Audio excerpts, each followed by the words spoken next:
বৈঠক, দুই পক্ষই সন্তুষ্ট, এগিয়ে চলার আশাবাদ। 26 ফেব্রুয়ারিতে নির্বাচনের সময়সীমা নির্ধারণ করা হয়েছে। আগামী নির্বাচনে দেশপ্রেমিক শক্তিকেই বিজয়ী করতে হবে বলে মনে করছেন গোলাম পরোয়ার। যুক্তরাষ্ট্রের সঙ্গে পরমাণু আলোচনা স্থগিত করল ইরান। এতক্ষণ শুনছিলেন সংবাদ শিরোনাম, এবারে বিস্তারিত। সামরিক এবং পরমাণু স্থাপনায় ইসরায়েলের হামলার পর যুক্তরাষ্ট্রের সঙ্গে পরমাণু আলোচনা স্থগিত করেছে ইরান। শুক্রবার রাজধানী তেহরান সহ দেশটির বিভিন্ন স্থানে ব্যাপক ইসরায়েলি হামলার প্রতিক্রিয়ায় এ সিদ্ধান্ত নেওয়া হয়েছে। ইরানের রাষ্ট্রীয় সংবাদ মাধ্যম এবং ওমান নিউজ এজেন্সির বরাত দিয়ে এ তথ্য জানিয়েছেন টাইমস অব ওমান। তেহরান বিশ্ববিদ্যালয়ের গবেষক মোহাম্মদ ইসলামি বলেছেন, ইসরায়েলের হামলায় কূটনৈতিক সমাধানের পথ পুরোপুরি ধ্বংস হয়ে গেছে, যা ইরানি কূটনীতিকদের সঙ্গে আমেরিকানদের মধ্যে চলমান ছিল। ইসলামি আরও বলেন, বর্তমানে ইরানের পক্ষ থেকে আলোচনায় ফেরার কোনো সিদ্ধান্ত নেই, কারণ ইরান মনে করে এই হামলা আমেরিকার সহায়তায় সংঘটিত হয়েছে। এদিকে ইরানে শুক্রবার ভোরে ইরানের রাজধানী তেহরানে ইসরায়েলি হামলায় এখন পর্যন্ত অন্তত 78 জন নিহত ও 329 জন আহত হয়েছে বলে জানিয়েছে ইরান। যদিও হতাহতের এই সংখ্যা এখনও আনুষ্ঠানিকভাবে নিশ্চিত করেনি ইরানের সরকার। শুক্রবার ভোরে ইরানের রাজধানী তেহরানের উত্তর পূর্ব দিকে বিমান হামলা চালায় ইসরায়েল। পরে ইরানের আরও কয়েকটি প্রদেশে হামলা চালায় ইসরায়েলি প্রতিরক্ষা বাহিনী। এই হামলার মাধ্যমে বিশেষ করে ইরানের সামরিক বাহিনীর শীর্ষ নেতৃত্ব এবং দেশটির পরমাণু স্থাপনাগুলোকে লক্ষ্যবস্তু বানানো হয়। ইসরায়েলের হামলায় এখন পর্যন্ত ইরানের বিপ্লবী গার্ডের প্রধান, সশস্ত্র বাহিনীর প্রধান এবং বেশ কয়েকজন প্রভাবশালী পরমাণু বিজ্ঞানীর প্রাণহানির খবর পাওয়া গেছে। ইসরায়েলের বিমান হামলার প্রতিক্রিয়ায় ইরানের সশস্ত্র বাহিনীর মুখপাত্র ব্রিগেডিয়ার জেনারেল আবুল ফজল শেকারচি বলেছেন, মার্কিন সহায়তায় চালানো এই হামলার জন্য ইসরায়েলকে নির্মম পরিণতি ভোগ করতে হবে। অন্তর্বর্তী সরকারের প্রধান উপদেষ্টা অধ্যাপক ডক্টর মোহাম্মদ ইউনূস ও বিএনপির ভারপ্রাপ্ত চেয়ারম্যান তারেক রহমানের মধ্যে বৈঠক হয়েছে। 1.5 ঘন্টার বৈঠক শেষে দুই পক্ষের প্রতিনিধিরা তাদের সন্তুষ্টির কথা জানিয়েছেন।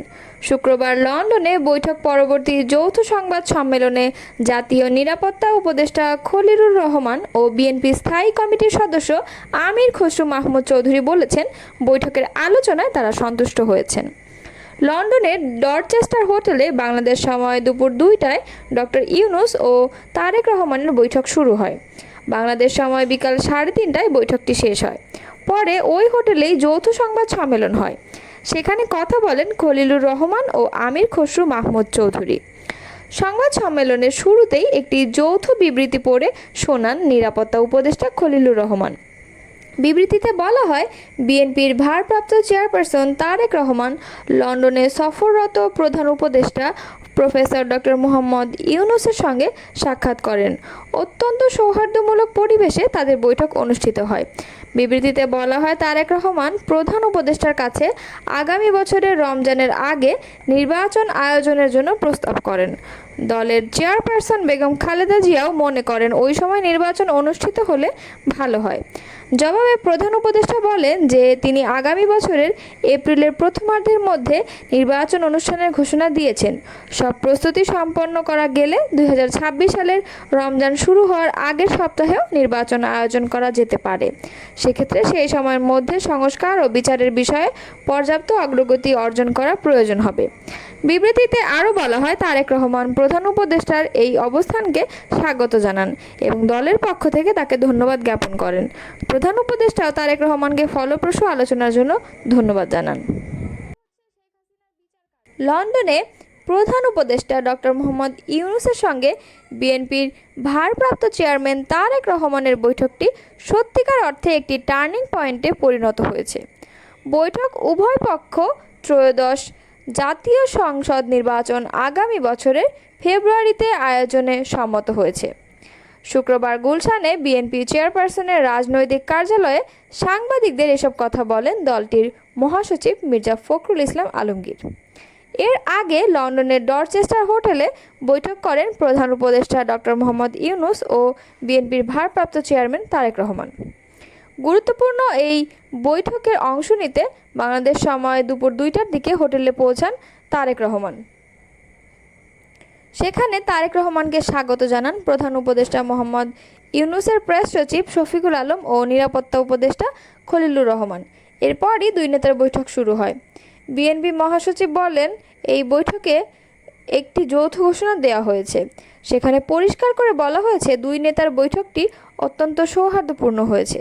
তিনি বলেন, বৈঠকের আলোচনা বিষয়গুলোর মধ্যে প্রধান ছিল আগামী নির্বাচনের ইস্যু। সেখানে তারেক রহমানের প্রস্তাব ছিল আগামী এপ্রিলে নির্বাচনের যে তারিখ দেয়া হয়েছে বা ঘোষণা করা হয়েছিল সেটা উপযুক্ত সময় নয়, বিধায় এগিয়ে নিয়ে আসা। সেখানে জাতি অত্যন্ত আনন্দের সঙ্গে লক্ষ্য করেছে প্রধান উপদেষ্টা সম্মত হয়েছেন। তারা ফেব্রুয়ারির মাঝামাঝি সময়ে আগামী নির্বাচনের সময়সীমা নির্ধারণ করেছেন। বিএনপি মহাসচিব বলেন, এখন অতীতের সব ভুলে জাতীয় ঐক্য গড়ে তোলা প্রয়োজন। আমরা নির্বাচনের প্রস্তুতি নিয়ে গণতান্ত্রিক পথে এগিয়ে যাচ্ছি। গণতন্ত্র চর্চার বিষয়, একে অপরকে গালাগালি না করে জাতীয় ঐক্যমতের ভিত্তিতে দেশকে এগিয়ে নিতে হবে। জামায়াতের সেক্রেটারি জেনারেল ও সাবেক এমপি অধ্যাপক মিয়া গোলাম পরোয়ার বলেছেন, স্বাধীনতা ও গণতন্ত্র রক্ষায় আগামী নির্বাচন দেশপ্রেমিক শক্তিকে বিজয়ী করতে হবে। বাংলাদেশ আর কোনো বিদেশি প্রভুর কথায় দেশ চালাবে না। নিজেরাই নিজেদের শক্তি নিয়ে দেশকে শাসনের সামনের দিকে এগিয়ে নিয়ে যাবে ইনশাআল্লাহ। শুক্রবার সাতকানিয়ায় কেরানীহাটে আয়োজিত এক সমাবেশে প্রধান অতিথির বক্তব্যে তিনি কথা বলেন। গোলাম পরোয়ার বলেন, ফ্যাসিস্ট সরকারের বিচারের সময়ের দাবি। তিনি যেভাবে মানুষ হত্যা করেছে তার বিচার এ সরকারের অধীনে হওয়া উচিত। দেশের সব সেক্টরে সংস্কার প্রয়োজন, তবে নির্বাচনের জন্য যেসব সংস্কার প্রয়োজন সেসব সেক্টরে অবশ্যই সংস্কার করতে হবে, অন্যথায় আরেকটি ফ্যাসিস্ট হাসিনা তৈরি হবে। সরকারের কাছে আমাদের কয়েকটি প্রস্তাব জানানো হয়েছিল। স্থানীয় সরকার নির্বাচনের মাধ্যমে প্রত্যন্ত অঞ্চলে প্রতিনিধি নির্বাচিত করে ক্ষমতা হস্তান্তর করা দরকার। পিআর পদ্ধতিতে নির্বাচন করার দাবি জানানো হয়েছে। প্রেসিডেন্ট ও প্রধানমন্ত্রীর ক্ষমতার ভারসাম্য আনয়নের জন্য প্রস্তাবনা পেশ করা হয়েছে। তিনি আরও বলেন, বাংলাদেশে দুটি সমস্যা বিদ্যমান ছিল। এক, ফ্যাসিবাদ ও কর্তৃত্ববাদ কায়েম হয়েছিল। দুই, দিল্লির তাবেদারি করে হাসিনা দেশ চালিয়েছেন। আমাদের শীর্ষ নেতাদের হত্যা করে বিদেশি এজেন্ডা বাস্তবায়ন করেছেন। সচেতন দেশবাসীর কাছে বলতে চাই, আমরা একটি স্বাধীন ভূখণ্ড, একটি মানচিত্র পেয়েছি, কিন্তু স্বাধীনতা, সার্বভৌমত্ব, অর্থনীতি ও রাজনীতির নীতিকে হাসিনা ধূলিসাৎ করেছেন। 2014 সালের নির্বাচনে কোনো বিরোধী দল যায়নি, ভোটকেন্দ্রে ভোটাররাও যায়নি, এমনকি এরশাদও নির্বাচনে যেতে চায়নি। ভারত তাকে জোর করে নির্বাচনে পাঠিয়েছে। এমপি প্রার্থীর নাম ঘোষণায় জামায়াতের সেক্রেটারি জেনারেল বলেন, চট্টগ্রাম 15 আসনের আগামী সংসদ নির্বাচনের জন্য আলহাজ শাহজাহান চৌধুরীকে মনোনীত করা হয়েছে। নেতাকর্মীদের উদ্দেশ্যে তিনি বলেন, জামায়াতের ইতিহাস, ঐতিহ্য ও আনুগত্যের ক্ষেত্রে সংগঠনের অনেক অভিজ্ঞতা কাজে লাগিয়ে সংগঠনকে এগিয়ে নিতে হবে। সামাজিক যোগাযোগ মাধ্যমে একে অপরের প্রতি হিংসা বিদ্বেষ পোষণ করে মন্তব্য করা এই সংগঠনের ঐতিহ্য নয়। তাই আশা করি সংগঠনের ইতিহাস ও ঐতিহ্য রক্ষার্থে সবাই কাদা ছোড়াছুড়ি বন্ধ করে সংগঠনের সিদ্ধান্ত বাস্তবায়নে ঐক্যবদ্ধভাবে ঝাঁপিয়ে পড়বে। নিয়মতান্ত্রিক প্রচেষ্টা অব্যাহত রাখলে আল্লাহ আমাদের সহায় হবেন, আল্লাহ আমাদের বিজয় দান করবেন ইনশাআল্লাহ। তিনি আরও বলেন, বৈঠকে সব শুনে ময়দানে গিয়ে বিপরীত দিকে চলা ইসলামের সৌন্দর্য নয়। আমাদের কয়েকজন সেটা নিজেদের চরিত্রে লালন করেছেন, তাই আমাদের চিন্তা চেতনা সবসময় সত্য ও ন্যায়ের পক্ষে থাকা দরকার। কোনো অবস্থায় দ্বিমুখী আচরণ করা যাবে না। সত্যকে সত্য, ন্যায়কে ন্যায় এবং অন্যায়কে অন্যায় হিসেবে ঘোষণা দেওয়াই সর্বোত্তম জিহাদ। সারা দেশের জনশক্তিরা সাতকানিয়া লোহাগড়ার কথা বলে অন্তর থেকে দোয়া করে, কিন্তু এ সংগঠনের জনশক্তিকে ঠিক সেভাবে নিজেদেরকে মূল্যায়ন করে নিজেদের মান উন্নত করে ময়দানে ঝাঁপিয়ে পড়তে হবে। এবারে আমাদের স্বপ্ন ফ্যাসিবাদের চূড়ান্ত পরাজয়, তাই সবাইকে ঐক্যবদ্ধভাবে ময়দানে ঝাঁপিয়ে পড়তে হবে। ইনশাআল্লাহ বিজয় আমাদের সুনিশ্চিত।